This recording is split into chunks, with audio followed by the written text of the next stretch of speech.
Hello friends, मैं हूं नीरज दीक्षित। तो आप देख रहे हैं नीरज 2.0। आज हम बात करने वाले हैं माता कालिका, माता तारा के एक बहुत ही अनन्य प्रिय भक्त जिन्हें माता अपने पुत्र स्वरूप मानती थी।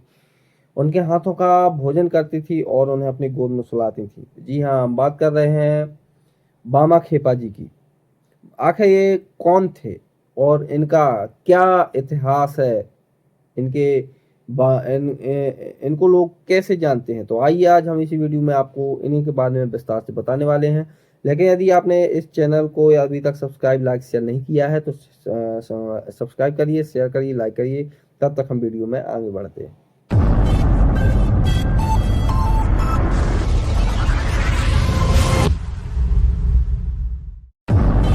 वैसे तो दोस्तों, भारत भूमि अनेक देव पुरुषों की भूमि है। यहाँ पर बहुत बड़े बड़े महान संत महात्मा, देव पुरुष, वीर क्षत्रिय आदि पैदा हुए हैं। लेकिन आज हम इस वीडियो में जिनके बारे में बात करने वाले हैं वो है बामा खेपा जी, जो खुद माता तारा के पुत्र थे, जिन्हें माँ अपने हाथों से भोजन कराती थी एवं उन्हें अपने गोद में भी सुलाती थी।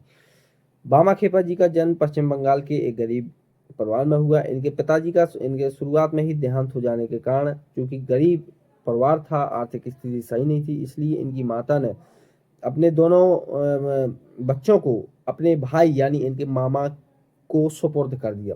मामा तारा शमशान भूमि के पास ही निकट गांव में रहते थे। मामा ले तो गए इनके, लेकिन उन्होंने बच्चों से उपेक्षापूर्ण व्यवहार किया जिससे कि बामा खेपा जो थे, चूंकि इनका नाम शुरू का नाम बामाचरण चट्टोपाध्याय था, तो बामा खेपा जो बामाचरण चट्टोपाध्याय थे, उनके प्रति व्यवहार अच्छा न होने के कारण उनकी रुचि धीरे धीरे संत महात्माओं, तंत्र विद्याओं एवं पास के शमशान भूमि की तरफ ज्यादा बढ़ गई। फलस्वरूप वे घंटों घंटों तक माँ तारा शमशान भूमि जहाँ थी वहां बैठे रहते थे। वह घंटों हवा से बातें करते रहते थे एवं अपनी माँ तारा को बड़ी माँ कहकर पुकारते थे। धीरे धीरे जैसे ही बड़े हुए तो इनकी भक्ति और अधिक प्रगाढ़ होती गई। फलस्वरूप एक ऐसा भी दिन आया जब माता की सिद्धि का परम मुहूर्त था। इस शमशान की पास की जलती हुई चिता के पास ही बैठे थे। कुछ समय बाद इन्होंने देखा कि आकाश से एक नीली रोशनी होती है और इनकी माँ इनके आंखों के सामने होती है। ये बड़ी माँ कहकर उनके चरणों से लिपट जाते हैं। माता इनके सिर पर हाथ भी रखती है और माता के जाने के बाद ये 3 दिन 3 रात वहीं समाधिस्थ रहे। जब इन्हें होश आया तो ये बड़ी माँ कहकर शमशान में चारों ओर रोते हुए फिरने लगे।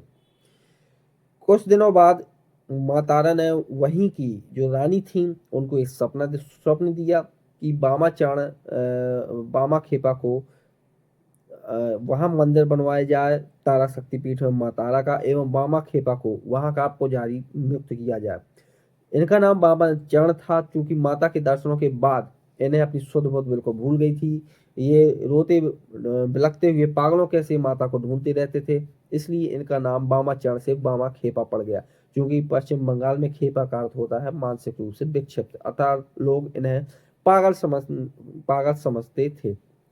रानी के ने जब मंदिर बनवाया और वहां का इन्हें पुजारी नियुक्त किया गया, तो इनकी कोई जो है टाइम टेबल नहीं था। ये जब चाहे माता की पूजा करते थे, जब चाहे उनका श्रृंगार करते थे, जब चाहे उन्हें प्रसाद देते थे। किसी दिन पूजा नहीं भी करते थे। कोई एक माला माता को पहनाते थे, दूसरे माला खुद पहन लेते थे।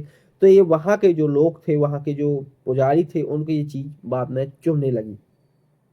फलस्वरूप उन्होंने बामा खेपा जी को मंदिर से निकालने के काफी प्रयास किए। एक दिन जब माता को प्रसाद लग रहा था तो इन्होंने यह माता के प्रसाद को चढ़ने से पहले खुद प्रसाद चख लिया, ये सोचकर कि शायद ये प्रसाद माता के योग्य है भी या नहीं।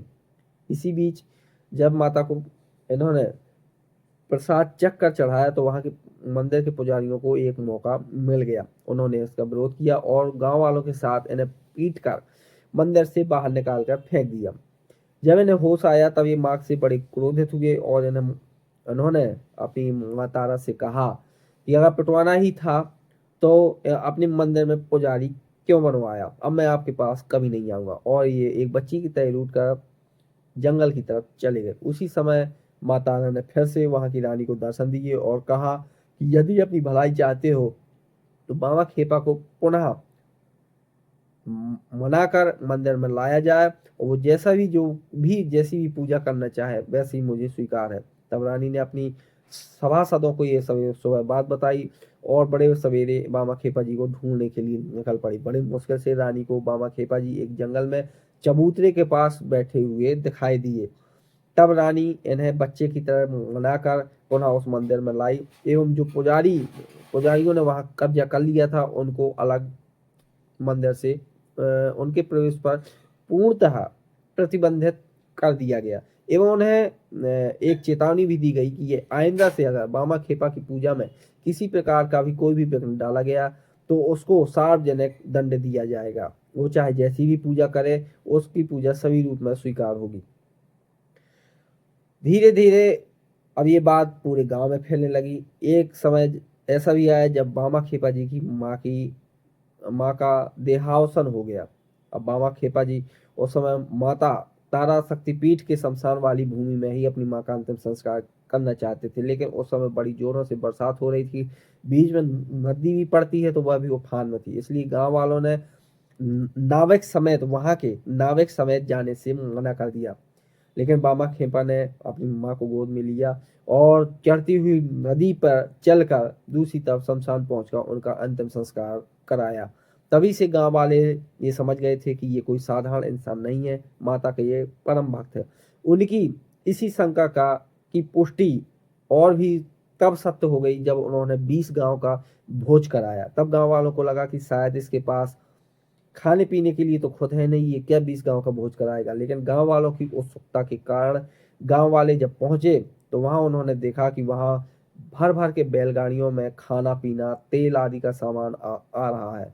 भोजन बनना प्रारंभ हुआ तो वहां पर काले बादलों समेत चढ़कर वहां पर घनघोर वर्षा होने लगी। अब गांव वालों को ये लग रहा था कि कैसे हम भोजन करेंगे, तो बाबा खेपा ने एक बांस की डंडी उठाकर जितने लोग वहां बैठे हुए थे वहां पर एक घेरा लगा दिया। तो गांव वालों ने क्या देखा कि जितने घेरे के अंदर जो लोग हैं वहां पानी की एक बूंद भी नहीं आ रही है, जबकि पूरे तरफ चारों तरफ पानी ही पानी दिखाई पड़ रहा है। तब से बाबा खेपा जी की जो सिद्धियां थी, जो शक्तियां थी एवं जो माता के प्रति जो उनकी भक्ति थी वो गांव वालों ने सहर्ष स्वीकार की। फिर गांव वाले अपनी मनोकामना लेकर बाबा खेपा के जी के पास जाने लगे। बाबा खेपा ने अपनी सिद्धियों के दम पर माता की कृपा के बल पर अनेक लोगों की मनोकामनाओं को पूर्ण किया और इसी प्रकार से पूर्ण भक्ति भाव होते हुए सन 1922 में बाबा बाबा खेपा ने अपनी अनंत समाधि ले ली। बाबा खेपा जी एक ऐसी हस्ती थी जिन्हें माँ खुद अपनी गोद में सुलाती थी। जी हाँ, रोज मंदिर में माता की गोद में सोते थे एवं माता को रोज अपने हाथों से भोजन कराते थे। तो ऐसे थे हमारे बाबा खेपा जी, ऐसी थी उनकी भक्ति। तो कैसा लगा आज का वीडियो कमेंट बॉक्स में कमेंट करके जरूर बताइएगा। फिलहाल अभी हाल के लिए इतना ही, फिर किसी नए वीडियो में हम जल्दी आएंगे। तब तक के लिए आप देखते रहिए नीरज 2.0 को और सब्सक्राइब करना बिल्कुल भी मत भूलिए। Bye bye.